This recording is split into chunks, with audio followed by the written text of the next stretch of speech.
On a créé la mercerie avec ma sœur Céline il y a 9 ans. C'était un rêve de gamine qu'on a réussi à réaliser et qui perdure et qui s'étoffe de jour en jour. À l'époque, le métier de mercière, c'était justement de vendre un peu de corsetterie, de vendre des boutons, de remailler les bas. Maintenant, à notre époque, ça a évolué. On vend toujours des boutons, on vend toujours des aiguilles, du fil, mais par contre, on vend de la laine pour se faire soi-même des pulls, on vend des écussons pour agrémenter une veste, pour sublimer la garde-robe et pour créer ses propres vêtements aussi. Mais il faut avoir des compétences et un savoir-faire quand même. Il faut répondre aux questions des clients, donc du coup, il faut être formé. La formation, c'est une transmission de savoir-faire. Ma sœur, elle est tailleur de métier, donc du coup, elle peut répondre aux questions diverses et variées concernant tout ce qui est tissu, et elle a formé l'équipe sur ces points-là. Après, au niveau de la laine, on a tricoté depuis qu'on est gamine, donc du coup, on se transmet encore entre clientes et nous, on apprend à tout le monde. Le remaillage, on en fait énormément. C'est quand vous avez un trou dans un pull, on va pas le jeter. Donc du coup, il y a une technique, une façon, suivant le point, suivant la laine. Et là encore, c'est une transmission de savoir-faire. Là, c'est une Espagnole en fait qui nous a appris à faire ça. Il y a un trou dans un gant. Donc la dame est venue nous le laisser. Elle veut pas jeter sa paire de gants. Forcément, il y a juste le doigt qui est abîmé. Là, il y a 2 doigts qui sont abîmés. Donc là, c'était un trou qui était simple.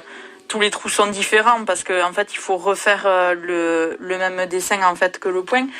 Là, pour le doigt, on pouvait pas l'utiliser, mais généralement, si par exemple le trou avait été ici, on utilise un œuf. On le met à l'intérieur. Et du coup, si j'ai mon trou là, c'est plus facile en fait avec mon aiguille d'attraper les mailles qui sont perdues.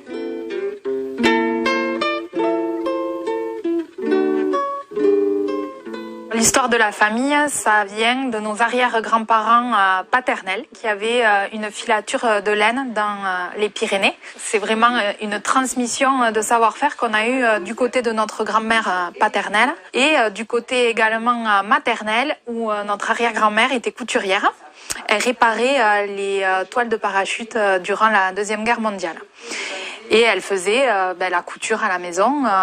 Les gens lui amenaient du travail et elle faisait la couture. On nous a transmis donc ce savoir-faire et maman, depuis toute petite, nous a mis aux travaux d'aiguille. C'est-à-dire qu'on regardait pas la télé, soit c'était dehors, sinon on allait faire de la broderie, du point de croix, du canevas, du tricot. Et à 7 ans, elle m'a mis une machine à coudre dans les mains et je l'ai jamais lâchée. Hop. Donc là, je suis en train de réaliser un prototype pour notre prochain kit couture que l'on proposera à la vente. On est dans notre atelier, c'est le cœur de notre entreprise en fait. C'est là où on va créer déjà tout ce que les clients peuvent retrouver dans la boutique, c'est-à-dire nos kits, couture, tricot. Tout se fait dans notre atelier. Les vidéos également, nos lives sur Instagram, les vidéos couture pour nos machines à coudre. Tout se passe ici et la retouche également se fait ici. Ce qu'on prépare là, c'est nos prototypes en fait de couture. Donc on met en place un modèle, on le coud, on le teste. Si le rendu nous plaît et si la technique est bonne, on le propose après à la clientèle. Donc ça, c'est vrai que ça nous fait des produits différents de nos concurrents. Et ça, c'est un peu le nerf de la guerre, c'est notre savoir-faire.